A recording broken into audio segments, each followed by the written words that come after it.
Have you ever looked at an iPad screen at a coffee shop and felt the sudden, uncomfortable pressure to tip 20% for a 30-second transaction?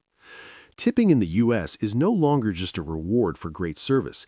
It is a fundamental economic pillar that shifts the responsibility of paying workers from the employer directly to the customer.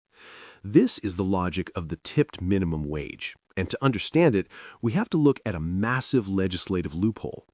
The story began after the Civil War, when the service industry used tipping as a way of avoiding paying former slaves a fair wage.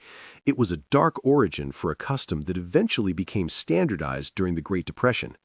By 1966, the U.S. government codified this into law with the Fair Labor Standards Act. This created a two-tiered system where employers can pay tipped workers as little as $2.13 per hour, provided the tips make up the difference to the federal minimum wage. Logically, this means that every time you tip, you aren't necessarily adding a bonus to the waiter's pocket. You are often just subsidizing the restaurant owner's payroll. From a business logic perspective, tipping is a masterpiece of cost shifting. It allows restaurants to keep their menu prices artificially low, making the sticker price of a meal look more attractive. If a burger costs $15, but the owner had to pay a full living wage, that burger might cost $20.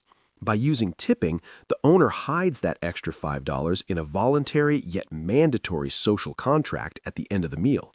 This creates a psychological aha moment where the customer feels like they're in control, but in reality, they are simply performing an unpaid accounting function for the business. Understanding tipping culture reveals the invisible hand of U.S. labor history. It isn't just about generosity, it is about a system where the customer becomes the employer.